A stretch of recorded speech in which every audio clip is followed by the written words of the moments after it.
Welcome, everyone. Today, we'll walk through what you need to know about the Hospice Quality Reporting Program, or HQRP, to help ensure your hospice understands what's needed to receive the full annual payment update. In this training, we'll cover the key components of HQRP, including what it is, the data submission requirements for HOPE and CAHPS data, how CMS determines HQRP compliance, and the steps you can take if you receive a noncompliance decision. By the end, you'll know how to stay on track and avoid APU payment penalties. Before we get into the main content, we want to pause and go over something that will help you follow along more easily. Throughout this training, you'll hear a number of terms and abbreviations that are commonly used in hospice quality reporting. We've created this slide so you have a reference for what those acronyms stand for. Don't worry if you're not familiar with all of them. This list is here to support you as we move through the training. Here are a few more acronyms you'll see throughout the presentation. These come up often when we talk about systems, reports, and data security in the quality reporting process. You don't need to memorize them, but feel free to refer back to this slide if you need a quick reminder. It's just here to make everything a little easier to follow. By the end of the session, you will be able to describe the structure and purpose of the HQRP, identify HQRP requirements, including the data submission requirements for the HOPE tool and for the CAHPS hospice survey. You'll also learn how administrative claims data are used in the HQRP. You'll be able to describe how to use available IQs reports to support HQRP compliance. You will also be able to explain the APU calculation process, timeliness, and notification. You will review steps and timing for requesting reconsideration and secondary appeals if your hospice receives a notice of noncompliance with the HQRP requirements.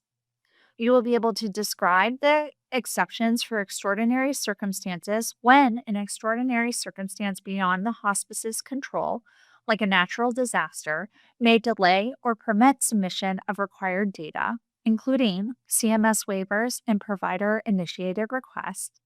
And finally, you'll learn how to locate and use CMS resources and help desk. Let's start with the structure and purpose of the HQRP. The purpose and goals of the HQRP are to promote high-quality, person-centered, and safe hospice care through data-driven accountability. HQRP uses three main data sources to measure compliance. The first, HOPE. This is the new patient data collection tool. It is the replacement for the hospice item set, the HIS, effective October 1st, 2025. Second, CAHPS Hospice Survey. This measures the patient and family's experience of care. And then third, the administrative data, which are Medicare claims data submitted by hospices for payment. HQRP compliance is measured by data submission and acceptance of HOPE and CAHPS hospice survey data. The timeliness of data submission and acceptance are critical to avoid payment penalties. Now let's talk about the HQRP data submission requirements. This means the rules hospices must follow to send the right data to CMS. We'll use the term submitting data or data submission to mean sending data to CMS. We'll go over what kind of data is needed and when it must be sent. There are two ways the government tracks time for the HQRP. The first is the calendar year, and that is the period of time from January 1st through December 31st. The second is a fiscal year, and for the hospice QRP, that begins on October 1st and goes through September 30th. The term fiscal year describes the payment year for hospices. For example, fiscal year 2026 means the period from October 1st, 2025 through September 30th, 2026. We'll be discussing these terms in more detail throughout the presentation. Beginning October 1st, 2025, a new data collection tool called HOPE will take the place of the HIS. The rules for submitting HOPE data are the same as the rules for submitting HIS data. Agencies have 30 days after the target date to submit it, and they need to make sure 90% of all HOPE assessments are submitted on time. The data collection for HOPE runs from January 1st through December 31st. HOPE data needs to be both submitted and accepted in the CMS system in order to ensure compliance with the HQRP and prevent a reduction in Medicare fee-for-service payments. Compliance thresholds have been incrementally increased since 2016 and are now set at 90% for fiscal year 2026 and beyond. For a hospice to receive their full payment in fiscal year 2028, the threshold of 90% of on-time HOPE submissions must be met in calendar year 2026. All hospices meeting the 90% threshold requirement will avoid the 4% reduction in their annual payment update, or APU. The same will be expected for the following year. HOPE data will be collected from January through December of 2027. Compliance will be evaluated in 2028, and the APU impact will be applied in fiscal year 2029, and so on. A failure to meet the HOPE data submission threshold during the calendar year will affect payment in the fiscal year 2 years later. Now, let's briefly talk about the submission of the CAHPS data. For CAHPS, data must be sent in by a CMS-approved vendor every quarter. This happens 4 times a year and includes data from all 12 months, January through December. Each submission must be sent on time by the deadline for that quarter. To comply with the hospice CAHPS, all Medicare-certified hospices must participate monthly. That is, they must participate in all 12 months in order to receive their full annual payment update, or APU. Each hospice must contract with an approved survey vendor, and this vendor must successfully submit data to the CMS CAHPS Hospice Survey Data Warehouse on behalf of the hospice. As with HOPE, the data collection year runs from January 1st through December 31st. We will review a lot more about the CAHPS a bit later. Administrative claims data comes from the payment claims hospices submit to CMS to get paid. Hospices do not need to do anything extra to meet the rules. Compliance happens automatically when hospices submit the claims. Now let's take a closer look at HOPE, the new tool hospices will use to report data for HQRP. This section will explain what HOPE is, when to start using it, and the rules for sending in the data. All HOPE records must be submitted within 30 calendar days. For admission and discharge records, the submission deadline is no later than the admission date or the discharge date, plus 30 calendar days. For HOPE update visits, or HUV records, the submission deadline is no later than 30 days from the date the HUV assessment was completed. The submission date is the day your hospice actually submits the completed record to CMS. That date must be on or before the data submission deadline. The data submission deadline is the latest day CMS can accept the record. CMS's hospice QRP rules state that late submissions of CAHPS hospice survey data are not accepted. The deadlines are hard cutoffs. Submitting CAHPS data on time and getting it accepted are key to staying compliant. To be compliant with the HQRP, the HOPE admission record must be submitted and accepted no later than 30 calendar days after the patient's admission date. The admission date is determined by the date entered on the HOPE admission in item A0220, admission date. Getting the HOPE admission record submitted on time helps ensure compliance and avoids penalties. For HUVs, the HUV record must be submitted and accepted no later than 30 calendar days from the assessment completion date. The assessment completion date is determined by the date entered in the HOPE item Z0350, date assessment was completed. The HOPE discharge record must be submitted and accepted no later than 30 calendar days from the HOPE discharge date. The discharge date is determined by the date entered in the HOPE item A0270, discharge date, on the HOPE discharge. Submitting on time helps meet HQRP compliance and avoids penalties.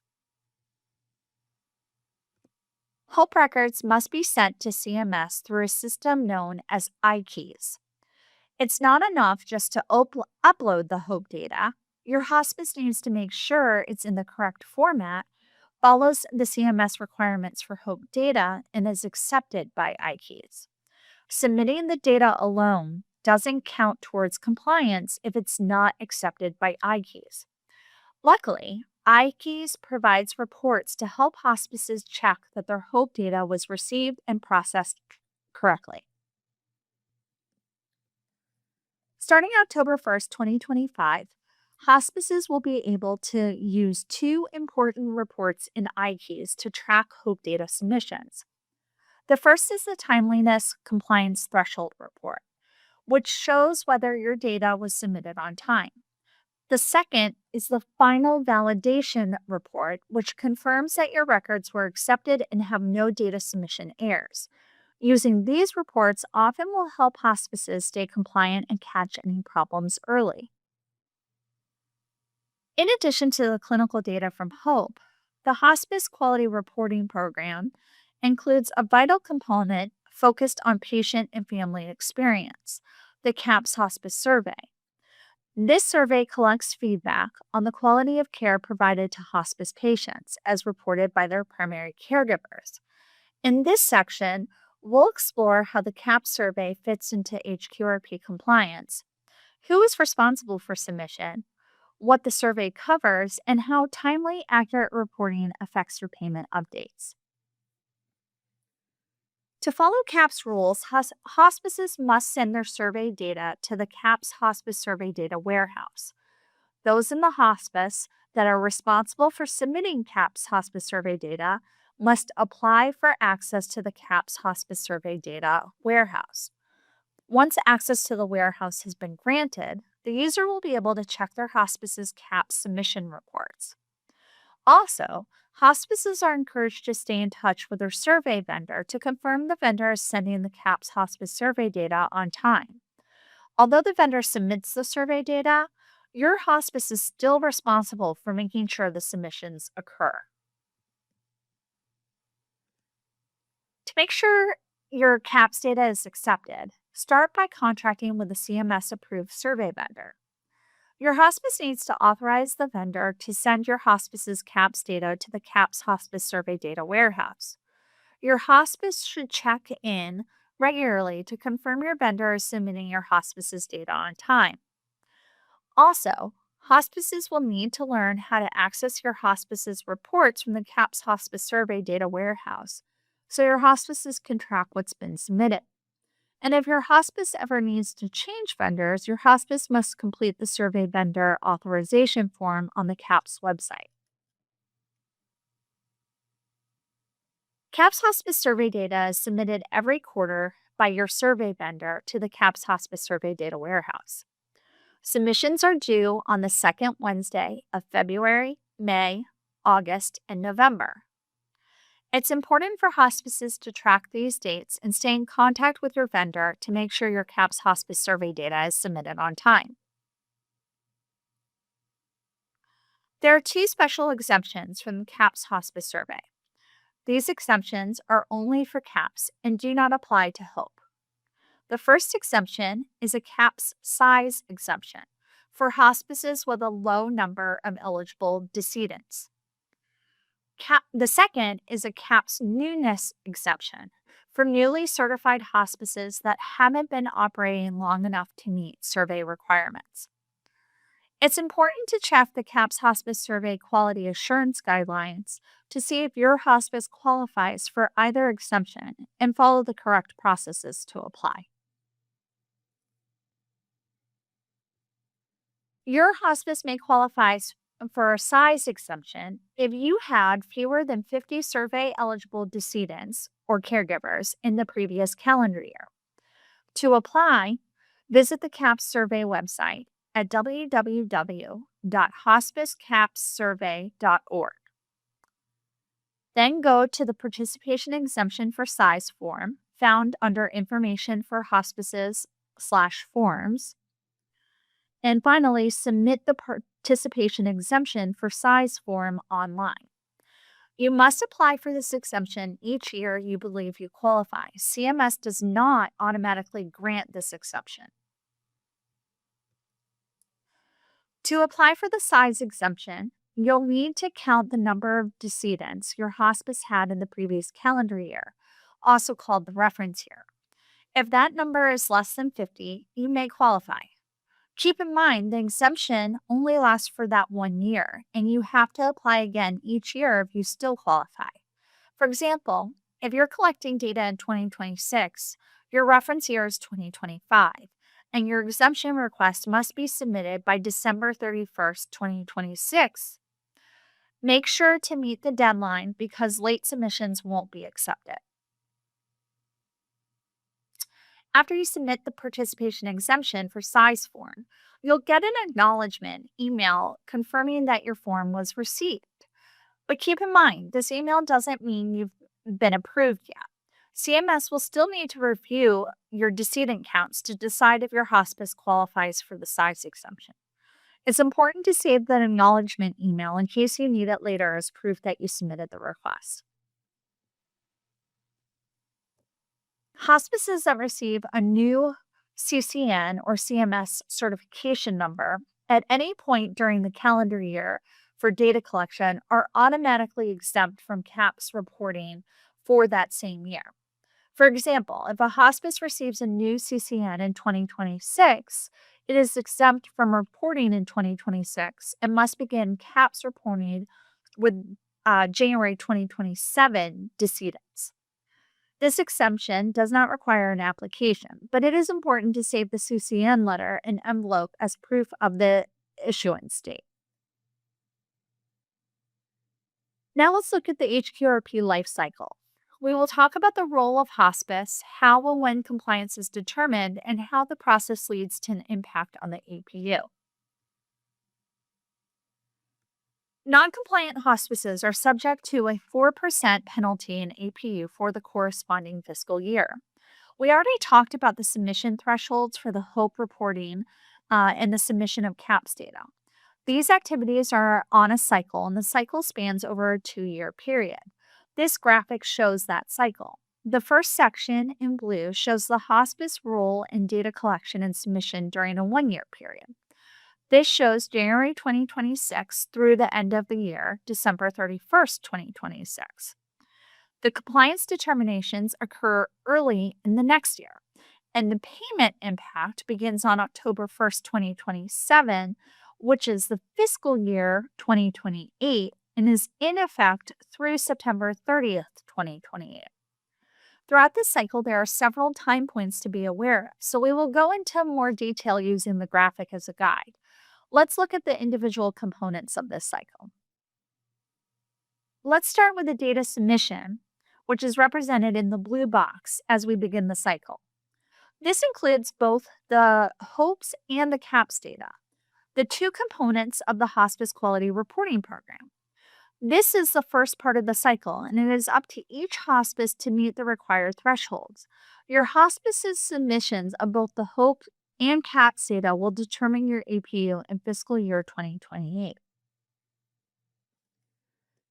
After the data collection year ends, for example in 2026, CMS reviews your HOPE and CAHPS data during the following year, starting in January 2027.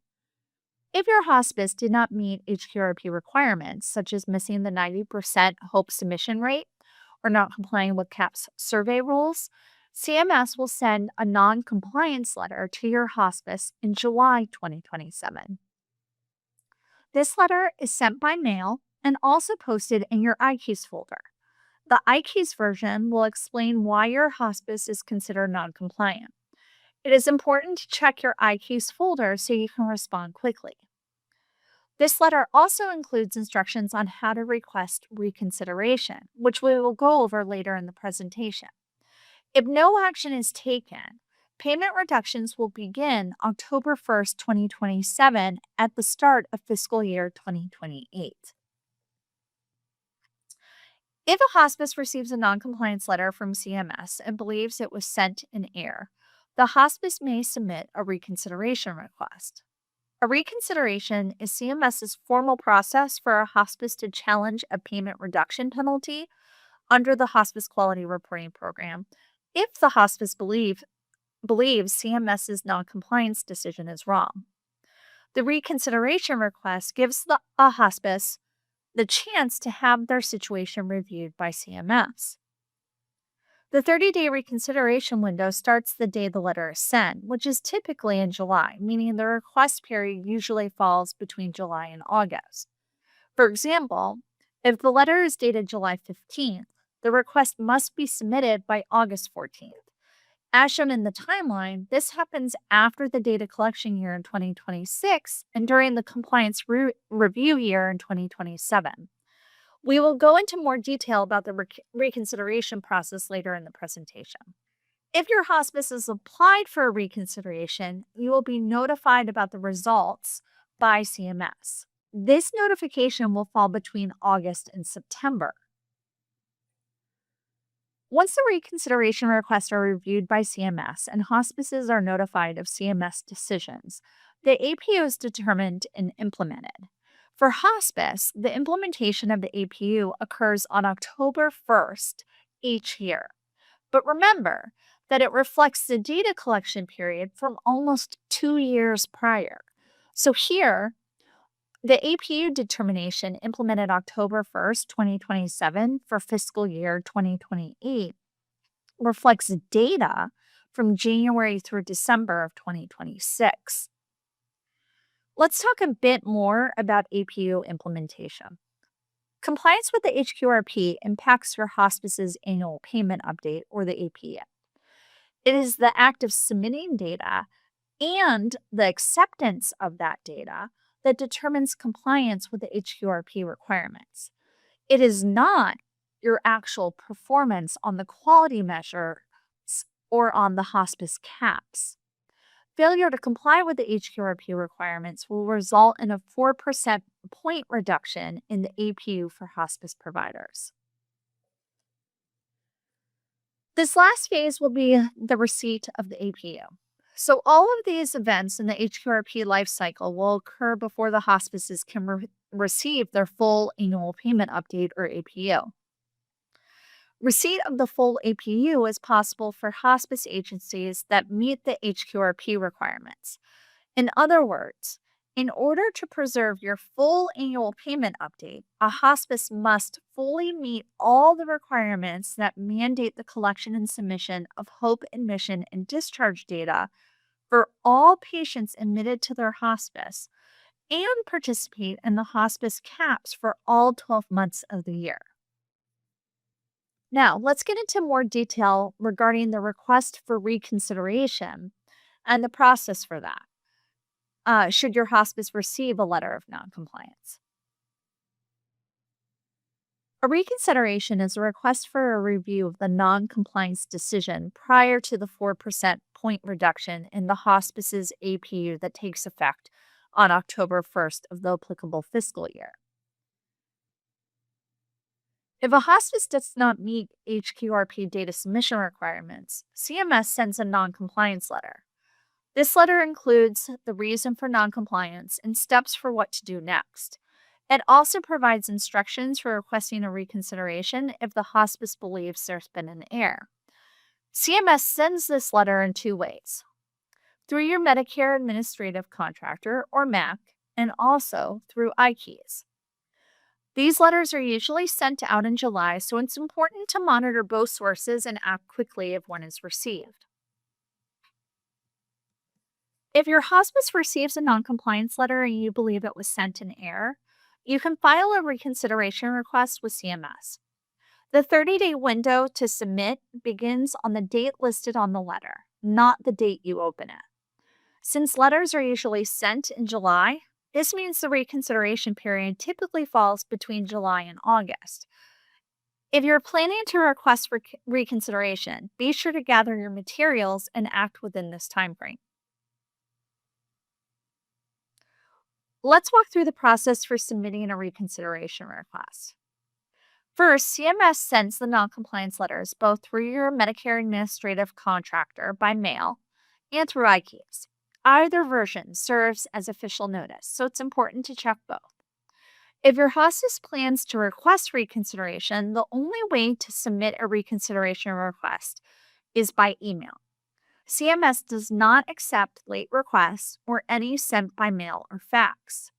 Your hospice must email the request to hospice QRP reconsiderations at cms.hhs.gov within 30 days from the date of the noncompliance letter.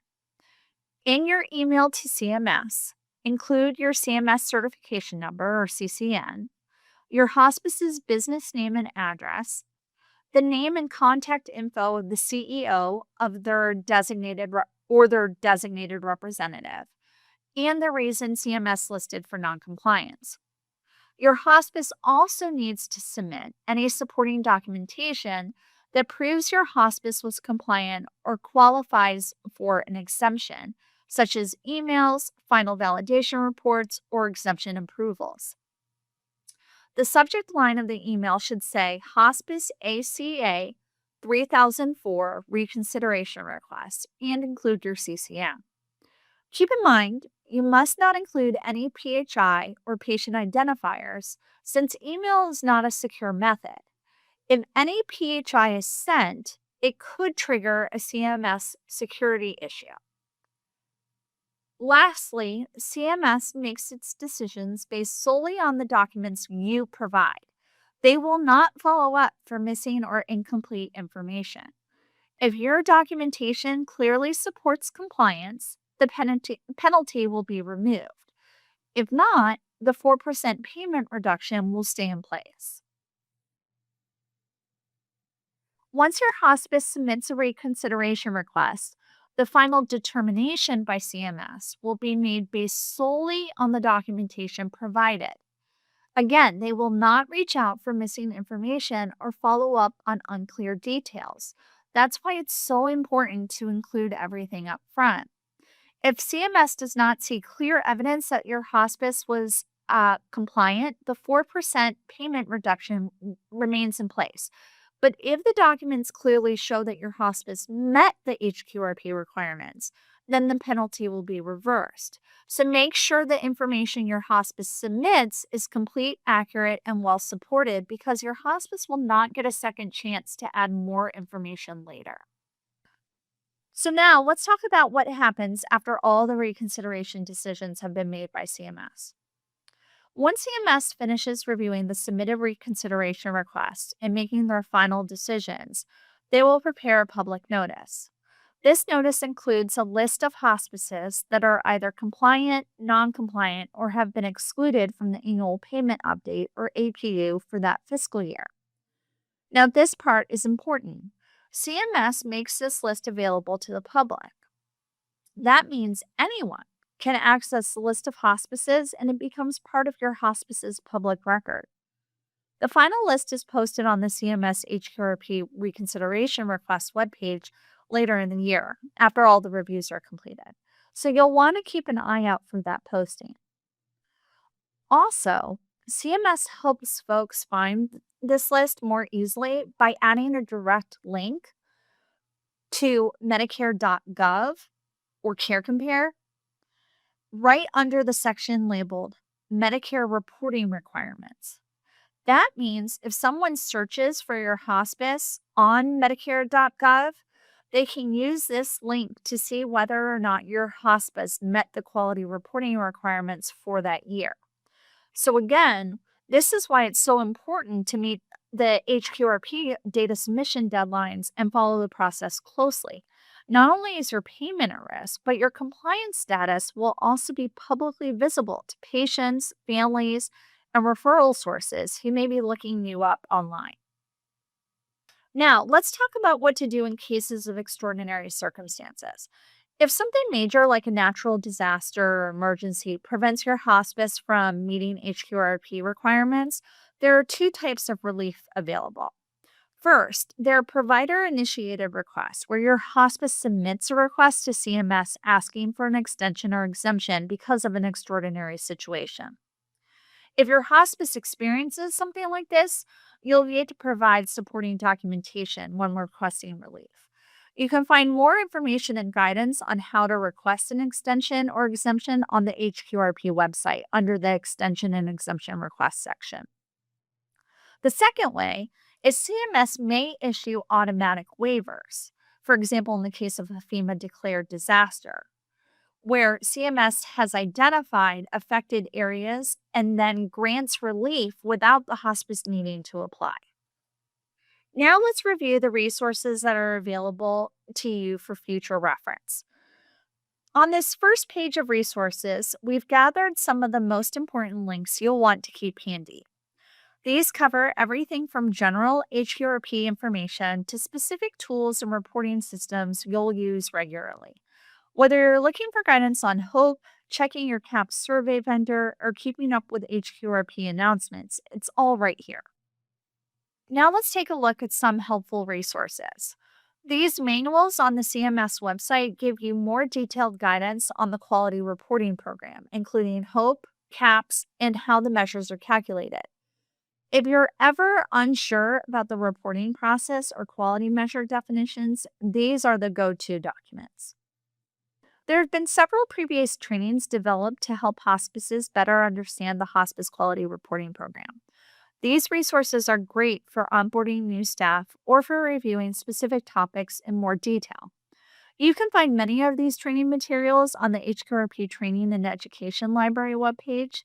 That's the main CMS site where all past HQRP training videos, slides, and recordings are posted. In addition, there are additional resources for hospice providers using iKeys. Those resources can be accessed through the QTSO or QTSO website, which is the technical support site for the reporting systems. These resources are available anytime and can be helpful to support compliance and staff education. There are several places you can go for help if you have questions or run into issues. Let's start with the Hospice Quality Help Desk. This is where you'll go if you have questions about quality reporting requirements, quality measures, or reporting deadlines. Next is the Hospice Public Reporting Help Desk for questions specifically about publicly reported data, like what appears on Medicare.gov or CareCompare. Then we have the CAHPS Hospice Survey Help Data, which supports technical questions and survey data review requests. You can reach them by email or phone, and there's also a separate address if you need to speak directly with CMS about CAHPS implementation. And here are a few more help desks that you should know about. If you have questions about submitting CAHPS hospice survey data, need help with data submission reports, or have trouble accessing the data warehouse, you'll want to reach out to the CAHPS Hospice Survey Data Warehouse support team. Their email is listed here, and you can also call if needed. Next, for issues with iKeys access, reports, or questions about HOPE submissions, you can contact the iKeys Service Center. Their contact info is right here as well, including the 1-800 number. And finally, if you need help with the reconsideration process or have questions about APU non-compliance, you can reach out to Hospice Quality Help Desk for assistance. Just a reminder, do not send any PHI or patient identifiable information in your emails to any of these help desks, as they are not secure for that kind of data. And finally, before we wrap up, one of the easiest ways to stay informed is to subscribe to CMS updates. CMS regularly sends out announcements, training notices, reminders, and other helpful resources straight to your inbox. This includes updates on HQRP reporting, CAHPS survey deadlines, system alerts, and new training opportunities, so you don't miss a thing. You can sign up on the CMS website by visiting the cms.gov homepage, scrolling to the bottom, and clicking on Subscribe to Updates. From there, you can choose the topics you want to follow. It's a simple step that helps you and your team stay ahead. That brings us to the end of today's training on HQRP Achieving a Full Annual Payment Update. Thank you all so much for attending and for the work you do every day to provide high quality care. We hope this training helped clarify the reporting requirements and the steps needed to stay compliant and avoid payment reductions. Please remember to take advantage of the available resources, help desks, and recorded training. And don't forget to subscribe for CMS updates so you stay informed. Thanks again, and we'll see you next time.